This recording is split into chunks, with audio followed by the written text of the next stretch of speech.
कार्तिक मास चल रहा है। ठाकुर जी की प्राप्ति, इसी को दामोदर मास भी कहते हैं। भगवान को उखल से यशोदा मैया ने इसी मास में ही बांधा था, इसीलिए इसको दामोदर मास कहते हैं। दामोदर मतलब दाम कहते हैं रस्सी को, और उदर यानी पेट, जो रस्सी को अपने पेट में अंतर ध्यान करते जा रहे थे, ऐसे भगवान का नाम पड़ गया दामोदर। यशोदा मैया बड़ी करती जाए, रस्सी छोटी होती जाए, इसीलिए नाम पड़ गया दामोदर। तो ऐसे ठाकुर जी इस मास में बंधन युक्त होने को तैयार हो जाते हैं। बहुत ध्यान से सुनिएगा। इस मास में ठाकुर जी अपने भक्तों को मानो ऐसा कहते हैं कि आप चाहो तो हमें अपने बंधन में बांध सकते हो। व्रत करो, नियम करो, प्रातः काल उठ करके ब्रह्मचर्य का पालन करो, मंगला आरती करो, स्नान आदि करके पाठ पूजा नियम करो, अपने आप को श्रेष्ठ बना करके अगर आप अपने प्रेम पाश में हमें बांधना चाहते हो तो साल भर में कार्तिक मास ऐसा मास है जिसमें आप ठाकुर जी को अपने प्रेम पाश में बांध सकते हो। ठाकुर जी आपके हो सकते हैं। देखिए, ठाकुर जी को बांधना ही है अपने प्रेम में। भक्ति का मतलब क्या होता है? हम सब बंधे हुए हैं कहां? संसार में। हम सब की आसक्ति रूपी रस्सी बंधी हुई है संसार में। वो संसार से हटा करके श्री ठाकुर जी के चरणों में बांध देना, इसी को भक्ति कहते हैं।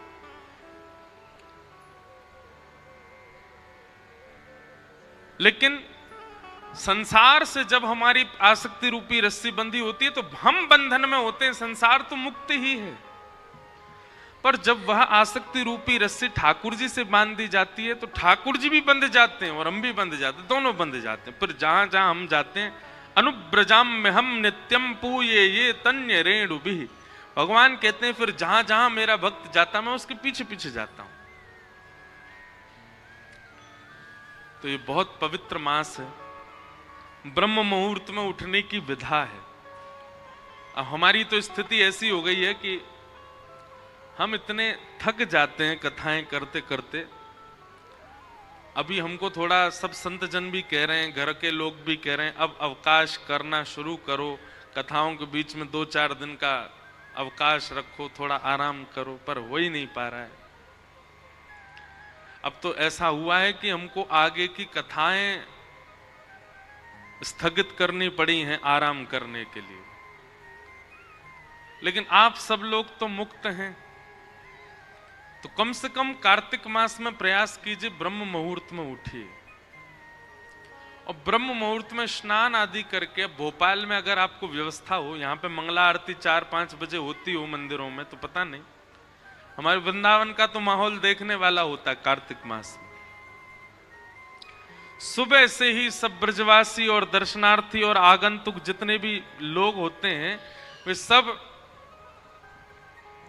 निकल पड़ते हैं, यमुना स्नान करेंगे, राधा वल्लभ, बांके बिहारी, राधा रमण, रास मंडल, सेवा कुंज, सब जगह मंगला करते हैं, ठाकुर जी के मंगल दर्शन करते हैं। तत्पश्चात दामोदराष्टकम का पाठ करते हैं, सुंदर सुंदर भावों का पाठ करते हैं, तुलसी जी की विशेष आराधना करते हैं, तुलसी के सूखे लकड़ों से ठाकुर जी की आरती करते हैं। हमारे एक पंडित जी बता रहे थे कि कोई संत कथा में कह रहे थे कि एक बार कोई चूहिया दौड़ करके जा रही थी तो गलती से तुलसी के सूखे लकड़े पड़े थे, एक लकड़ी पर पैर पड़ गया तो वो उछल करके ठाकुर जी के सन्मुख अर्पित हो गई कार्तिक मास में। तो उसका परिणाम ये हुआ कि वो अगले जन्म में ठाकुर जी की कोई अनन्य सखी बन करके आई, अनन्य कोई प्रियसी बन करके आई। तो हम सब चुईया तो नहीं है, हम सब तो मानव हैं। कहने का अभिप्राय, भूल से भी यदि ठाकुर जी को तुलसी अर्पित हो जाती है या तुलसी के सूखी लकड़ी से ठाकुर जी की आरती हो जाती है, तो कार्तिक मास में उसका फल देखो। पुनः हम एक बात कह दें, वृंदावन की जो रस रीति है ना, वो प्रेम की भरी हुई है, वहां पर पुण्य की कामना नहीं होती। आपके भोपाल में, इंदौर में, बंबई में, दिल्ली में, कलकत्ता में, चेन्नई में, पंजाब में, हिमाचल में, आदि आदि सब क्षेत्रों में पुण्य के लिए लोग भक्ति करते हैं, पर वृंदावन में पुण्य के लिए नहीं करते। वृंदावन में पुण्य की कामना नहीं होती है। वृंदावन में तो श्री कृष्ण चाहिए बस, और वो कृष्ण प्रसन्न रहें बस, ये कामना होती है। वहां पुण्य की कामना से कोई भजन नहीं करता। वृंदावन रस रीति अगर भाव आएगा तो कहूंगा इस कथा में। कार्तिक मास का आप सब लोग पालन करो। श्रीमद् भागवत जी का महात्मा हमने कल सुना, अब प्रथम स्कंद से कथा का प्रारंभ करते हैं। जन्माद्यस्य यतोऽन्वयादितरतश्चार्थे स्वविज्ञस्वराट् तेने ब्रह्म हृदय आदिकवये मुह्यन्ति यत्सूरयः तेजो वारिमृदां यथा विनिमयो यत्र त्रिसर्गो मृषा धाम्ना स्वेन सदा निरस्तकुहकं सत्यं परम धीमहि। भागवत जी के प्रथम श्लोक में परम सत्य को वंदन किया गया। परम सत्य क्या है? ठाकुर जी का नाम। बंधुओं, ठाकुर जी प्रत्यक्ष मिलेंगे यह जरूरी नहीं है। आप ठाकुर जी के मिलने को किस रूप में लेते हो? बहुत ध्यानपूर्वक सुनिएगा। मुझे श्री कृष्ण मिल गए, इसको आप किस भाव से देखोगे? कि मेरे संग कृष्ण बैठते होंगे, मेरे संग कृष्ण खाते होंगे, मेरे संग कृष्ण सोते होंगे, मेरे संग कृष्ण डोलते होंगे, इसको आप समझोगे कि इनको कृष्ण मिल गए? नहीं। सब लोग बिल्कुल सावधानी से सुनिएगा। कृष्ण प्राप्ति के लक्षण क्या हैं? सबसे पहला, आपका हृदय प्रेम से अथाह भर गया हो। प्रेम से अथाह भर गया हो मतलब किसी सामान्य सी स्थिति को देखकर के भी आपका चित्त दया से भर जाता हो, आपके नेत्र सजल हो जाते हो, समझ जाना आपको कृष्ण मिल गए हैं। दूसरा लक्षण सुनो, अब ताली नहीं बजाओ, सुनो बस। हमें पता है आप सुन रहे हो। कई बार ताली के चक्कर में क्या होता है, 4 लोगों ने सुनी, उनने बजाई, 40,000 उसी के चक्कर में बजा देते हैं। कुछ अच्छा ही बोला होगा तभी तो सब बजा रहे हैं। ताली मत बजा, आप बस कथा सुनो। और हमको ताली की बहुत इच्छा नहीं है, बस जब कीर्तन किया करें तब बजाया करो आप। सबसे पहला लक्षण कि आपको कृष्ण प्राप्त हो गए हों तो आपके चित्त में अथाह दया हो जाएगी। अरे सामान्य सी गैया विचरण कर रही है, उस सामान्य सी गैया को विचरण करते हुए आप सोचोगे अरे बेचारी कैसी घूम रही है। ये ऐसी भावना, सहज दया प्रकट होने लग जाए, समझ जो कृष्ण मिल गए। दूसरा, आपके चित्त में विकार उत्पन्न जल्दी नहीं होते हैं, सदैव शुद्ध भाव बने रहते हैं। जैसे कई लोग होते हैं उनके चित्त में बहुत जल्दी विकार आ जाते हैं। किसी के सुंदर रूप को देख लिया तो काम प्रकट हो जाता है, किसी के अति धन को देख लिया तो लोभ प्रकट हो जाता है, किसी की व्यंजनों को देख लिया तो उसके प्रति आसक्ति प्रकट हो जाती है, कहीं पर व्यसन वस्तु देख ली तो उसके प्रति भोग दृष्टि प्रकट हो जाती। समझ रहे ना बात को? पर आपकी स्थिति कैसी? आपकी जल्दी जल्दी विकार उत्पन्न नहीं होते चित्त में। कोई कितना भी रूपवान आपके सामने आ जाए, पर आप उसके रूप को देख करके ये विचार नहीं करते कि ये मेरा हो जाए, आप बल्कि उसके रूप को देख के ये विचार करते हो ये इतना सुंदर है तो इसको बनाने वाले ठाकुर जी कितने सुंदर होंगे, ये इतना रूपवान है। बेचारे आदत हो गई आपकी ताली बजाने की, मारी फिर रुक गए, अरे हमको तो बजानी नहीं थी। कोई बात नहीं, पर सुनो, ये हम लक्षण बता रहे हैं, ऐसे लक्षण बहुत कम लोगों में मिलेंगे आपको, पर जिनमें मिल जाए ना समझ जाना इनको कृष्ण मिल गए,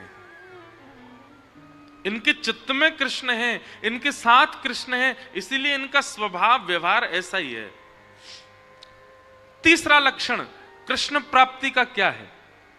कोई आपको बोल दे ऐसे ही मजाक में, बोले क्या भोपाल में गंगा जी बह रही हैं, तो आप उस पर विचार नहीं करोगे, आप मान ही जाओगे, अच्छा आ गई होंगी, पहले तो नहीं थी अब आ गई होंगी, इतना भोलापन चित्त में आ जाएगा, आप चतुराई भूल जाओगे, आप अत्यंत सहज हो जाओगे, अत्यंत भोले हो जाओगे, समझ जाओ कृष्ण मिल गए।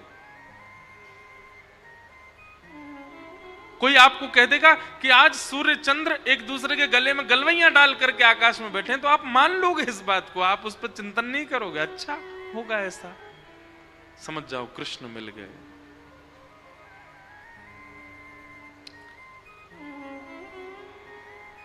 चौथी बात, कृष्ण प्राप्त होंगे तो आपके अंदर स्थिति कैसी हो जाएगी? व्रत करना, नियम करना, जल्दी उठना, कथा सुनना, कीर्तन करना, साधन करना, इनको आप नियम की तरह नहीं करोगे, इनको आप सौभाग्य की तरह करोगे, ये मेरा सौभाग्य है। कोई आपसे रात्रि 11 बजे बोले कि कल सुबह 3 बजे उठना है, तो आप आना काने, अरे राम राम नींद पूरे नहीं होने दे रहे हैं मेरी, क्या करें, ये 3 बजे उठना है, तो आप उसके लिए इतने सौभाग्यशाली मानोगे अपना, अरे 3 बजे उठना है, ठीक है सुबह तो 3 बजे उठेंगे हम। कल आपको व्रत करना है, पूरे दिन कुछ खाना नहीं है, तो आप इससे विचलित नहीं होगे, आप और आनंदित हो जाओगे, अच्छा मुझे व्रत करना है। जैसे कई लोग एकादशी का नियम ले लेते हैं कि हमको एकादशी करनी है, तो जैसे एकादशी आने वाली 10वीं को इतना खा लेते हैं कि कल तो भूखा रहना है हमको। पर कृष्ण जिसके चित्त में आ जाते हैं ना, वो व्रत को नियम की तरह नहीं सौभाग्य की तरह करता है, उत्सुकता की तरह करता है। जैसे बालक को कह दो कल हम तुझे मेला ले जाएंगे, तो रात भर सोता नहीं बालक, उसको इतनी एक्साइटमेंट रहती है, इतना पसंद रहता है, कल मेला में जाऊंगा। ऐसी उत्सुकता व्रत के लिए, नियम के लिए, सेवा के लिए, कथा के लिए, कीर्तन के लिए, धाम गमन के लिए उत्पन्न हो जाए, समझो कृष्ण प्राप्त हो गए। और 5वां लक्षण, रेलवे स्टेशन हो, एयरपोर्ट हो, बस स्टैंड हो, पब्लिक प्लेस हो, मॉल हो, कहीं भी कोई तिलकधारी दिखाई दे जाए, कोई कंठी पहना हुआ दिखाई दे जाए, भले ही आप अपने ऑफिस के काम से हो, आप ऑफिशियल वेशभूषा में हो, लेकिन दिख जाए कि कोई वैष्णव सामने आ गया है, तो चित्त में अत्यंत आह्लाद, परिचय नहीं है आपका उससे, आप जानते नहीं हो उसको, लेकिन उसके वैष्णव भाव को देखकर के आप अत्यंत आनंदित हो जाओ, अत्यंत सुख में भर जाओ, और आपका मन हो कि मैं जाके इसको प्रणाम करके आऊं, समझ जाओ आपको कृष्ण मिल गए।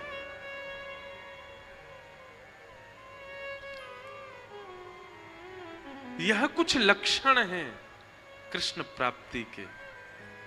कृष्ण मिल जाने का मतलब कृष्ण संग रहेंगे नहीं। मीराबाई अकेली विचरण करती थी, पर उनके हर पद में यही है, मेरे तो गिरधर गोपाल, मीरा के प्रभु गिरधर नागर। मतलब प्रत्यक्षता में दिखते नहीं है, पर उनके स्वभाव और उनके अनुभव और उनकी क्रिया से पता चलता है कि मीराबाई के साथ कृष्ण हरदम है। ऐसे ही हमारा स्वभाव, हमारे लक्षण, हमारे गुण, हमारी चाल चलन, क्रिया बताती है कि हमारे साथ कृष्ण है कि नहीं।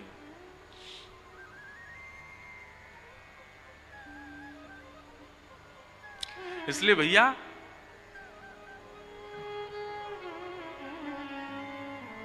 कृष्ण प्राप्ति का मतलब प्रत्यक्ष श्री कृष्ण संग रहे नहीं, आपके स्वभाव में, आपके गुण में, आपके व्यवहार में, आपके विचारधारा में परिवर्तन इस प्रकार का हो जो हमने बताया, समझो कृष्ण प्राप्त हो गए।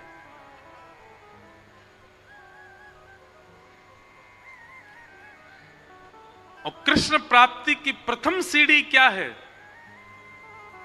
नाम जप, नाम संकीर्तन, ठाकुर जी के नाम का निरुध्यासन, स्मरण और निरंतर उसी का चिंतन, उसी से ही यह गति पकड़ेगी।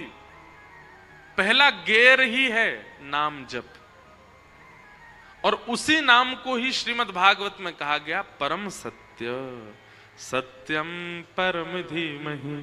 हम ऐसे परम सत्य भगवान श्री कृष्ण के नाम को प्रणाम करते हैं, नमन करते हैं, वंदन करते हैं।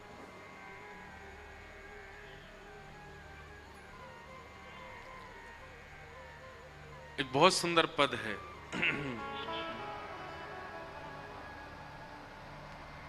राम नाम विसार बंदे, राम नाम विसार बंदे, राम नाम विसार रे, राम नाम विसार। सब लोग गाओ, राम नाम विसार बंदे, राम नाम विसार बंदे, कृष्ण नाम विसार बंदे, कृष्ण नाम विसार बंदे, राम नाम विसार रे, राम नाम विसार रे, राम नाम विसार रे, राम नाम विसार रे। खाली आना खाली जाना इस जीवन का नहीं ठिकाना, गाओ,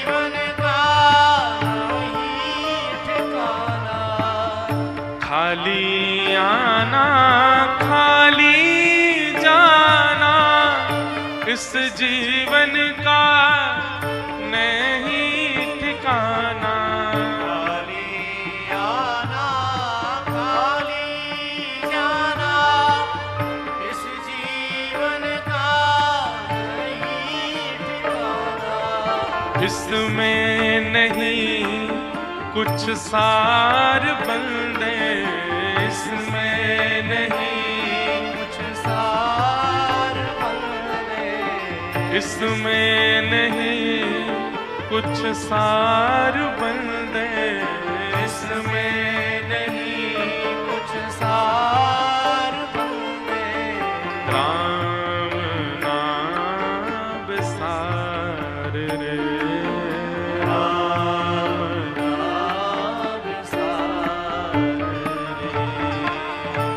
हमारे शास्त्रों में एक बात कही जाती है, क्या? धनानि भूमौ पशवस्य गौष्ठे, भार्या गृहे द्वारि जन श्मशाने, देहश्चितायां परलोक मार्गे, धर्मानुगो गच्छति जीव एक।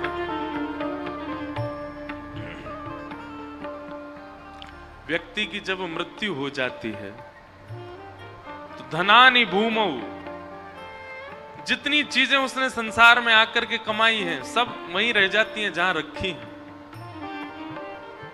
पशवश्च गौष्ठे, गाड़ियां सब अपने कारागृह में खड़ी रह जाएंगी, कोई साथ नहीं जाती।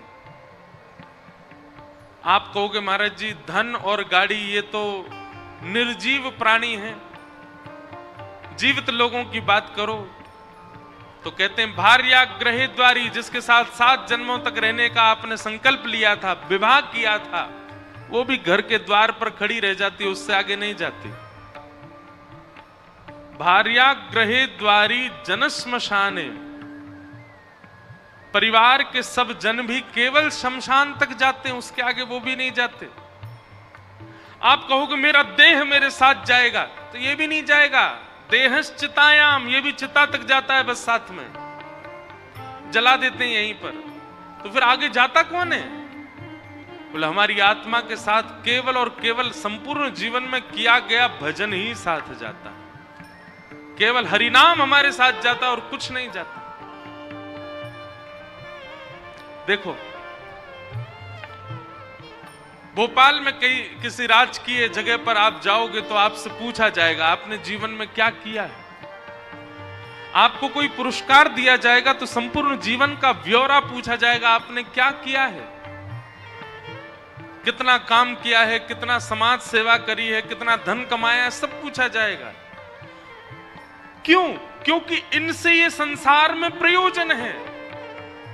आपकी समाज सेवा, आपका धन कमाना, आपके जीवन में करने, आपके जो एक्सपीरियंस्ड हैं, वो सारी चीजें यहां पर मायने रखती हैं। पर ये सब चीजें ब्रह्मलोक में, देवलोक में मायने नहीं रखती। तो वहां क्या पूछा जाता है? यहां से जाने वाले से यही पूछा जाता है तेने जीवन में कितना भजन किया। क्यों? यहां जो कुछ भी किया है संसारी, वो वहां काम आने वाला नहीं है। रुपया ले जाकर के अमेरिका में चलाओ, पानी की बोतल खरीदने जाओ, 10 रुपया अमेरिका में दो, अंग्रेज भगा देगा आपको, बोले डॉलर लेके आओ, यहां डॉलर चलता है, यहां रुपया नहीं चलेगा। ठीक वैसे ही देवलोक में आपका सांसारिक काम नहीं चलता, वहां भजन चलता है। बंधुओं, एक हमारी बात सुनोगे, कटु सत्य है पर संसार में सब लोग चाहे कितना भी प्रिय संबंधी क्यों ना हो, सब आपसे स्वार्थ से ही जुड़े हुए हैं। बहुत बेसहारा, नहीं, ठीक करो, सब आपसे स्वार्थ से जुड़े हुए। एक काम करो, कुछ दिन घर पे ही बैठे रहो, कुछ मत करो, बैठे ही रहो। सुबह उठो, उठ करके पत्नी से या मां से, जिससे भी बोलो रोटी दो, पाओ, फिर पड़ जाओ बिस्तर पे, फिर दोपहर में उठो, फिर पाओ, फिर पड़ जाओ बिस्तर पे, फिर रात में उठो, फिर पाओ, फिर पड़ जाओ बिस्तर पे, रात में दूध पियो 2 गिलास, फिर पड़ जाओ बिस्तर पे। ऐसा कुछ दिन करके देखो। 15 दिन में, हम कान पकड़ के क्षमा मांग के बोल रहे हैं, 15 दिन में बच्चों को, पत्नी को, मां को, पिता को, भाई को, ताऊ को, दादी को, सबको खलने लगोगे। पहले बढ़िया था, पता नहीं क्या हो गया, पूरे दिन पड़ा रहता, अब कुछ करता धरता नहीं। क्यों? आप उनके नहीं हो क्या? आप पूरे दिन पड़े नहीं रह सकते? अरे ये तो मेरा परिवार है, इन सब ने मुझे जन्म दिया, इन सब ने मुझे पाल पोस के बड़ा किया, ये मुझे पड़ा क्यों नहीं देख सकते? स्वार्थ है, सबका स्वार्थ है।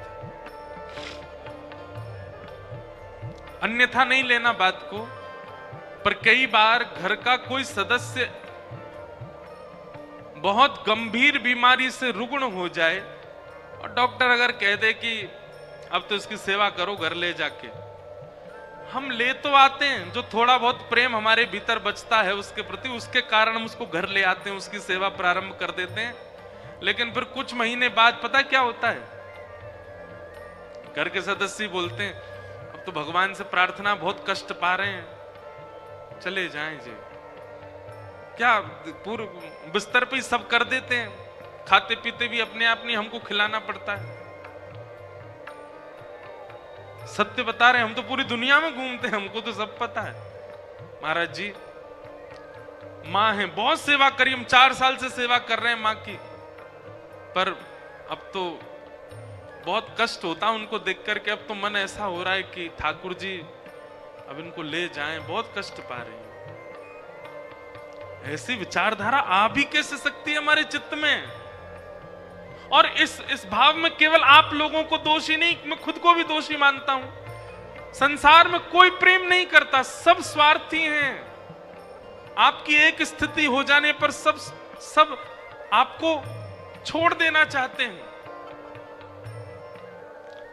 आपकी हर स्थिति में व्यक्ति आपको छोड़ सकते हैं, आपको पकड़ सकते हैं, पर एक बार आपने ठाकुर जी को पकड़ लियो तो फिर चाहे आपकी जैसी स्थिति है जाए, ठाकुर जी नहीं छोड़ेंगे। चाहे आप गरीब हो जाओ, चाहे आप निर्धन हो जाओ, चाहे आप रुग्ण हो जाओ, चाहे आप धनवान हो जाओ, चाहे आप करोड़पति, अरबपति, खरबपति हो जाओ, ठाकुर जी को आपने पकड़ा तो आप भले ही छोड़ दो, ठाकुर जी नहीं छोड़ते। इसलिए नाम को ही साधन मानो। बहुत सावधानी से सुनिएगा। महाभारत का प्रसंग है। कथा लगभग सबको पता है, पर मूल बात जो है हम उस पर आएंगे। महाभारत का युद्ध अंतिम पड़ाव पर चल रहा था। भीम और दुर्योधन के बीच में युद्ध चल रहा था। परीक्षित कौन है उनका परिचय बताया जा रहा है। युद्ध का अंतिम समय चल रहा था, तभी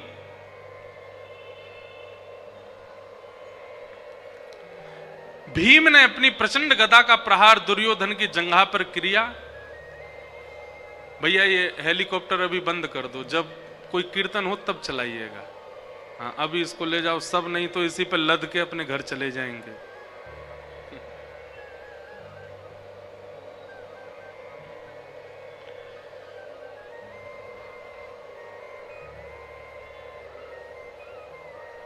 क्या बता रहा था मैं तो भूल गया। महाभारत का युद्ध अपने अंतिम पड़ाव पर चल रहा था। बहुत ध्यानपूर्वक सुनिएगा। भीम ने अपनी प्रचंड गदा का प्रहार किया और दुर्योधन की जंघा टूट गई। महाभारत का युद्ध पांडव जीत गए। पांडवों से इस दुष्कृत्य का बदला लेने के लिए दुर्योधन ने अश्वत्थामा से कहा कि तुम सोते हुए पांचों पांडवों को मार दो। तब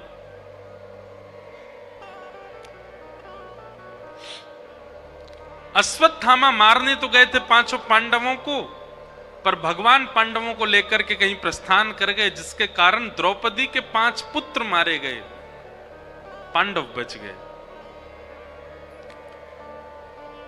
प्रातःकाल का समय हुआ, जब देखा कि 5 पुत्र मरे पड़े हैं, रोने लगी द्रौपदी। अर्जुन को जब यह बात पता चली, अर्जुन ने संकल्प ले लिया कि जिसने भी 5 बालकों को मारा उसको जीवित नहीं छोड़ूंगा।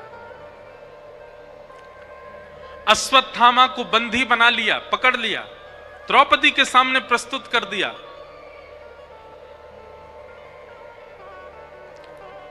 द्रौपदी ने हाथ जोड़ करके उवाच साहन्तस्य वन्धनानयनं सती उवाच चासहन्तस्य वन्धनानयनं सती मुच्यतामीश ब्राह्मणो नितरां गुरु। एक बात याद रखिएगा बंधु, ब्राह्मणों को और मातृशक्ति को कितना भी बड़ा दंड हो, उनको मृत्यु दंड देने का विधान नहीं होता। उनको मृत्यु दंड नहीं दिया जाता। शास्त्रीय बात है।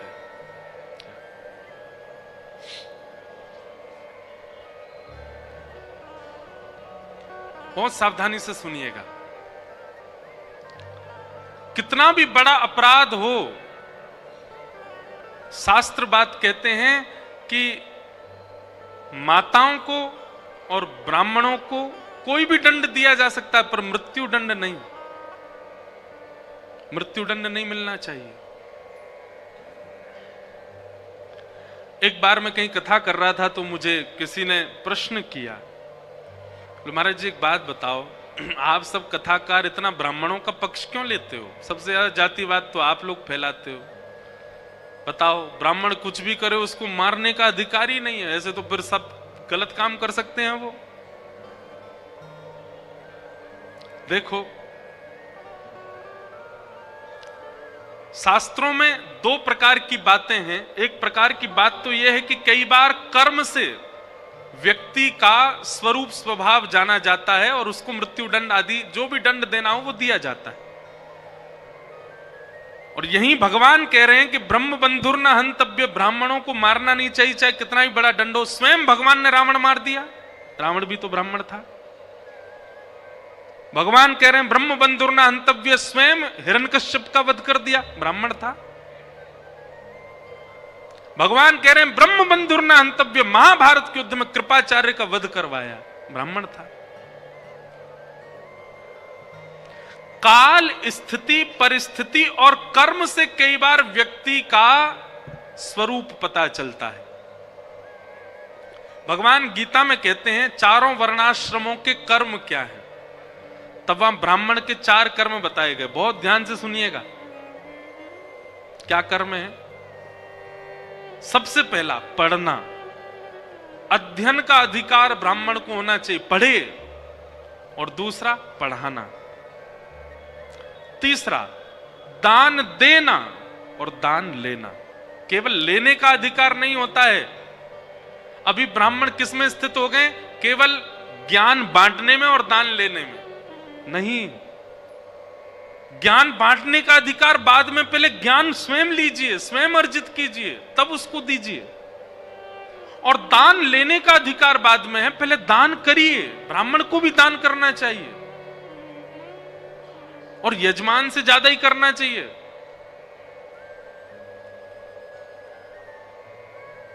ब्राह्मण के 4 काम हैं।